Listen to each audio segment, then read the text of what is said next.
Praise the name of the Lord. Kama vile tuna launch leo hii Injili ya Bwana, tunasema kwamba Mungu anatusaidia.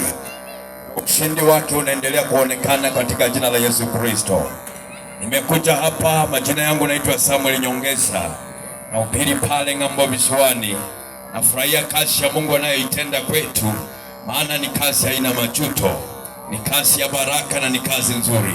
Kwa hivyo kaa dakika chache hivi nikuletee injili ya Yesu. Ubarikiwe, maana kwa injili hii tunatakasika na tunapona kwa jina la Yesu. Ninaongea ni wakati wa neema ya Bwana. Amen. Ambia jirani uliye na yeye pale kuwa ni wakati wa neema. Wakati wa neema inamaanisha ya kwamba ni wakati wa Yesu mwenyewe. Wakati anapoongea ni wakati wa neema, yeye ndiye anayefanya mambo makubwa. Maana wanadamu haezi jisaidia hata afanye namna gani. Hata uende wapi huwezi jisaidia. Unahitaji Yesu Kristo akusaidie, akutoe mahali umekuwa hapo, akutoe katika dhiki, akutoe kwa magonjwa, akutoe kwa dhambi, ili uone ya kwamba umerejelea neema ambayo amekupatia katika jina la Yesu Kristo. Praise the name of the Lord.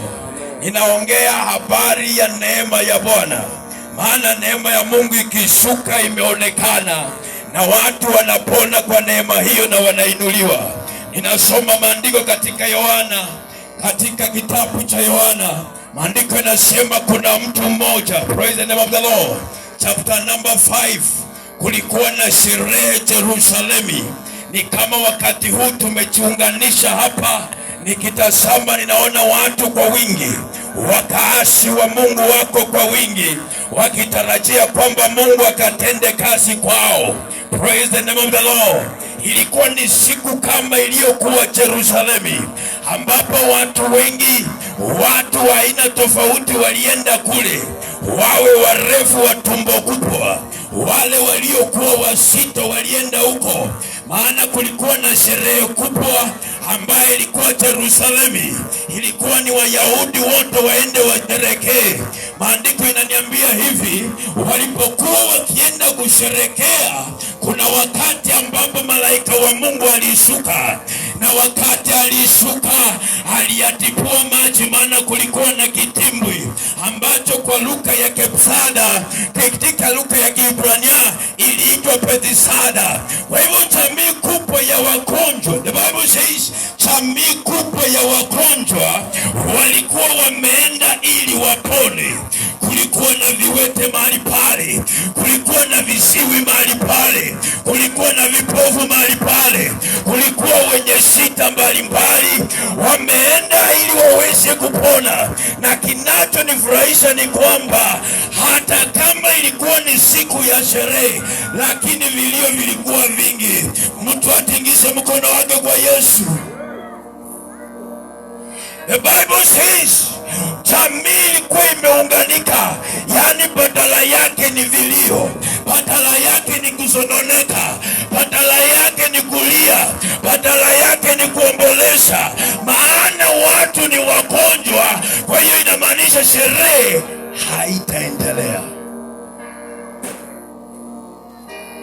Sherehe haitaendelea kwa sababu wakati waliotarajia sherehe kuendelea ni wakati wa majuto. Ulimwengu wa sasa hivi watu wanalia, wamama wanalia, wanataka uponyaji, wanataka pesa, wanataka Mungu awasaidie. Kila wakati imekuwa ni vilio, dhambi siko kwa watu, wameshindwa vile wanaweza jisaidia. Nimekuja na habari njema kutoka mbinguni, haitatoka kwenye makaburi, haitatoka kwa mimi mwenyewe.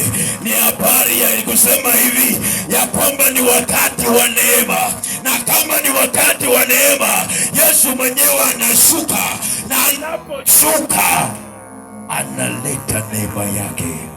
Mtu aseme neema ya Bwana, mtu aseme neema ya Bwana, mtu apige makofi mazuri. Praise the name of the Lord. hata kama walikuwa wanalia, hata kama walikuwa wanalia, wamejikaza lakini kimeshindikana. Maana kulikuwa tuna masharti moja, utakapokuwa wa kwanza kwenda kwa kitimbwi, baada ya kutibuliwa, utapona magonjwa yote yaliyokupata. Hai, hata kama yalikuwa ya aina gani, utapona magonjwa hayo iwapo tu utakuwa wa kwanza kwenda katika ile birika inapotibuliwa. Nimeleta birika ya Yesu Kristo kwa siku ya leo. Ninaona kuna watu lazima ni wagonjwa mahali. Kuna watu wameishi kwa dhambi. Kuna watu wameishi kwa changamoto mbalimbali. Kuna watu wameishi kwa mateso. Anashindwa nitafanyaje? Anashindwa ni wapi nitaenda? Ninatangaza Yesu ambaye yu hai, ni jemedari wa majemedari. Anasema niita, nitaitika. Nitakuonyesha mambo makubwa magumu usiyoyaweza na usiyoyaona. Siku zote utaona mambo ya ajabu yakishuka katika jina la Yesu Kristo. Maandiko inasema ya kwamba kulikuwa na mtu amekaa mahali pale, mtu wa miaka 38. Nataka mtu afikirie 38.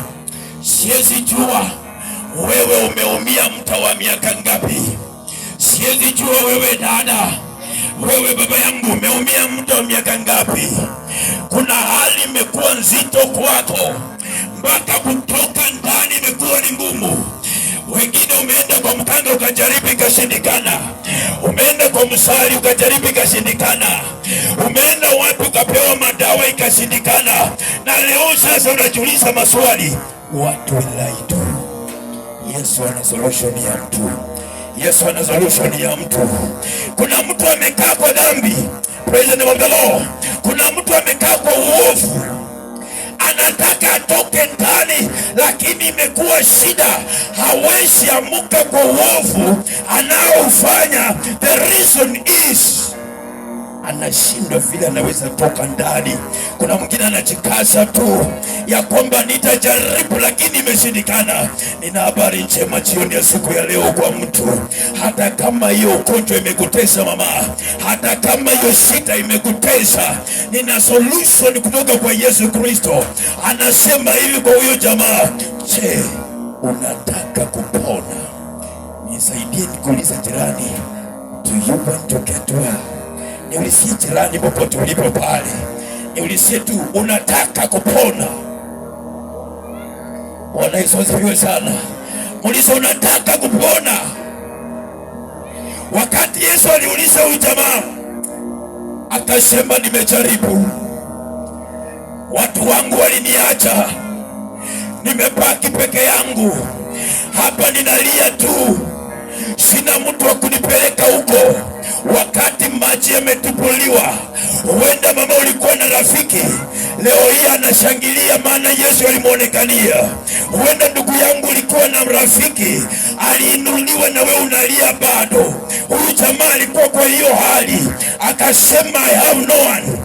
Sina mtu wa kunipeleka kwenye birika, sina mtu. Nikiangalia kushoto kulia, no one. Nikiangalia wapi, hapana mtu. Yesu akasema nimekuja, na naona Yesu amefika kao. Katika jina la Yesu Kristo tunaabudu Yesu aliye hai. Yeye ni simba wa kabila la Yuda. Anasema anayemwabudu, anayemtazamia, hata kama mambo yake yamefungwa, yatafunguliwa. Maana Yesu yuko enzini na anatawala. Akaambia huyo mtu, chukua kotoro lako uondoke. Pepa kotoro lako uondoke. Imekuwa miaka 88. Huyu mtu amekoncheka. Huyu Mungu amekuwa na mateso. Mama umekosa pesa, ukasema ya kwamba nitafanyaje? Ndugu yangu umekosa amani, watoto kuwalea ikawa shida, ndoa yako ikawa shida, umeshindwa solution, utatoa wapi? Nina habari njema kwa mtu jioni ya siku ya leo. Yawezekana mateso imekuwa mengi, lakini huyo mtu alisema sina mtu. Huenda wewe pia umesema sina mtu. Huenda umekuwa na hiyo kauli, lakini habari njema nakuletea. Yesu yuko. Jesus is here. Yesu yupo, na kwa sababu Yesu yupo, anatawala enzini, anakushika kwa mkono. Huyu ndugu aliamuka, maandiko inasema alipepa kotoro lake, amelalia miaka mingi, alianza kurukaruka because of the miracle ambaye ilikuwa imeshuka wakati huo. Katika jina la Yesu Kristo, kuna muujiza Yesu anautenda. In the name of Jesus Christ. Kuna watu wanahangaika, kuna watu wanaumia, kuna watu wanalia, kuna watu wanateseka. Unajaribu hata ujaribu namna gani, but unachokiona tu ni knockout. Nothing good is coming for you. Unajaribu uende mbele, ndipo unarudi nyuma. Hatua 10 unaenda nyuma. Mpaka sasa unaanza kuimba wimbo, lazima kuna mkanga, lazima kuna mchawi yako mahali. Uende hii ni laana ya kwetu imenishika. I don't care kama ni laana ya kwenu ama si ya wengine, but ninachojua ni kwamba this man katika miaka 88, you can imagine hiyo miaka, lakini Yesu anamwambia pepa kotoro lako uondoke. Jambo ni rahisi, mtu aseme tu ya kwamba nimesikia maneno ya Yesu na ninaamua ya kwamba I carry my Lord, ninapepa sasa kotoro langu na ninaondoka katika jina la Yesu Kristo. Katika jina la Yesu Kristo utaona Mungu akishuka, utaona kazi ya Bwana ikifanyika. Waliokucheka utaona wakikwambia kwamba tuambie Mungu wako anatoka wapi, anaishi pande gani, anakaa namna gani, maana tulioyaona kwako ni mengi kabisa, ni mengi kabisa. Watu wameteseka. Solution haiko kwa mwingine. Solution inapatikana kwa Yesu Kristo, inapatikana tu kwa Yesu Kristo. Huyo mama damu imemtoka, anasema for 12 years ameshindwa cha kufanya. Ameharibu pesa kwa waganga, ameharibu pesa kwa wachawi, akitafuta hii damu ikwame.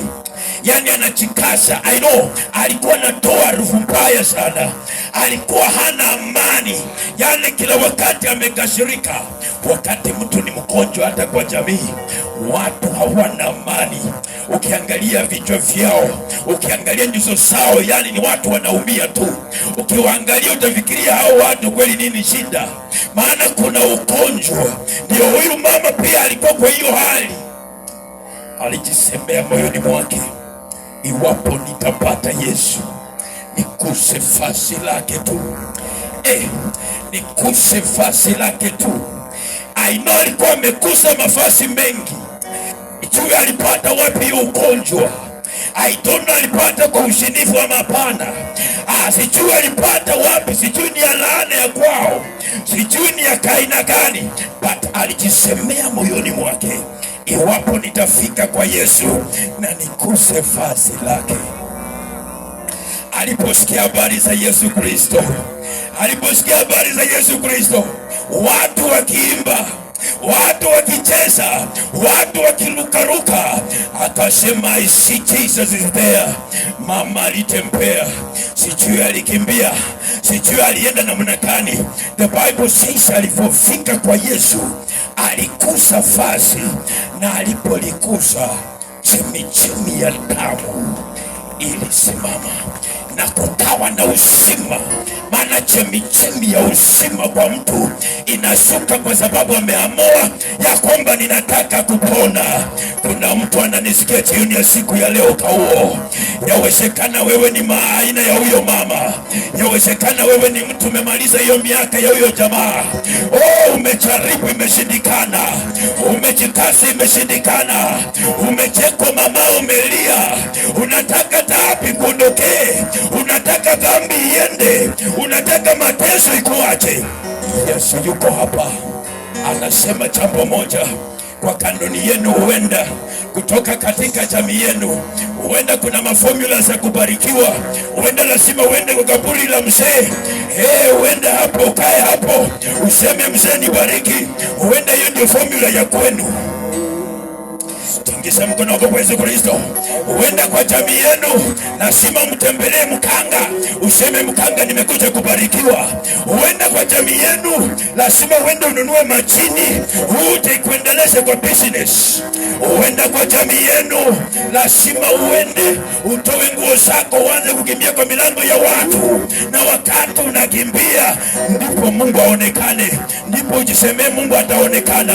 Lakini hizo formula zote huyu jamaa alikuwa amejaribu. Yesu alipofika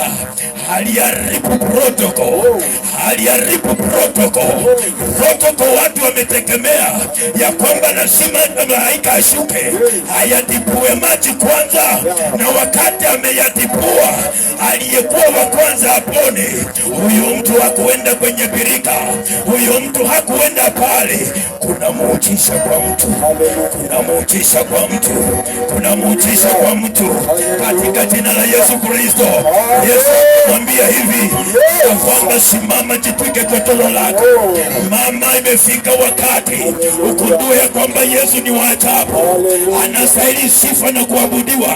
Yaliyokuwa magumu kwako yatawezekana. Pigia Yesu makofi mazuri. Pigia Yesu makofi mazuri.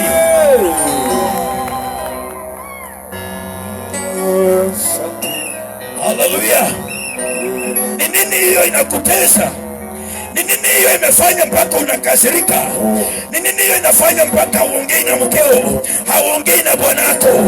Ni nini hiyo inakufanya unalia? Umejikaza, mambo yameshindikana, taabu imejaa, shida zimejaa, mpaka umefikiria laana hii ni ya jamii. Umefikiria haya ni mateso ilitoka wapi? There is one solution. Solution ni kwamba the voice of Jesus anasema hivi, mkazi wa Kauo, sikia neno la Bwana. Anasema pepa kotoro lako na uondoke. Haijalishi umemaliza miaka ngapi hapo, haijalishi wamekuita majina gani, haijalishi umesemwa mangapi, haijalishi umejaribu mara ngapi, but the word is carry. Pepa kotoro lako uondoke. Sioni ya siku ya leo, naona ushindi kwa jamii ya mtu, naona ushindi kwa ndoa ya mtu, naona ushindi kwa masomo ya watoto, naona biashara ya mtu ikifufuka mara tena. Yawezekana umefanya kazi ya mtu sana, umeajiriwa mpaka ukashangaa, sasa ni lini mimi nitaajiri? Ni lini mimi nitakuwa mtu? Kila wakati najipaka ng'ombe tu, yaani mafuta ni ng'ombe, na mimi najipaka mafuta ya ng'ombe. Sasa nimefanana na ng'ombe yenyewe katika jina la Yesu. Yesu anasema kwamba pepa kotoro lako, wacha kuangalia unakotoka, wacha kuangalia paka ground yenu, wacha kuangalia mateso hayo yote, wacha kuangalia vile watu wanasema, wacha kuangalia sauti za watu. See what Jesus is saying this evening. So, ona Yesu anasema nini, maana anakupenda sana. Anasema mwanangu, usiogope, yuko enzini na anatawala. Kwa macho yangu nimemwona, kwa macho yangu namshuhudia. Siwezi mhubiri kama sijamshuhudia. Nimemwona akinizalia, nimemwona akiniinua, nimemwona akinibariki, nimemwona akitenda mazuri. Yesu ni simba wa kabila la Yuda, yeye anakinguruma. Hata wakanga waseme, hata wachawi waseme, hata wakutumia majini kule, hata iwe 700, hata iwe namna gani, hata ufanyiwe uchawi. Haleluya. Hata kama walichukua nguo yako wakapelekea mkanga, akachukua kofuri, akaifunga, akatupa Lake Victoria, ikaenda na maji. Swali ni kwamba Yesu yuko hapa. Je, unakubali upepo kotoro uondoke? Hata kama kufuri iko Lake Victoria, itapasuka yenyewe, itapasuka yenyewe, itapasuka yenyewe. Watu watashangaa sauti ya Mungu ikinena, imenena. Miamba inapasuka. Haleluya. Hata kama watu walikaa saa 8 ya usiku, wakakaa kikao, wakasema huyu tunamuua, huyu hakuna mahali anaenda, huyu hakuna mahali anaenda. Hata nyoka ikakuwa kwa meza. Wenda walikuwa uchi wa mnyama, wao walikuwa labda uchi, wakasema hakuna mahali anaenda. Nina habari njema kwa hata kama nyoka ilikuwa inawasikiza, wakaona wamekutesa. Jesus is here. Yesu yuko hapa. Habari njema ni kwamba huyo mama alipokuza vazi la Yesu, huyo mama alipokuza vazi la Yesu, alipokuza namna hii, majini yalitoka, magonjwa yalitoka, damu ilisimama, watu wakaona ni Yesu, wakaona ni Yesu.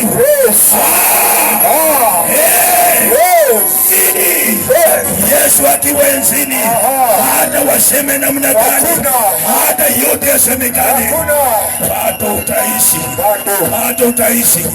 Utaona mema ya Bwana, utazungukwa na malaika, watakutembelea. In the name of Jesus. Tuasimame zake. In the name of Jesus. Karibu wabasia. In the name of Jesus. Thank you, Lord.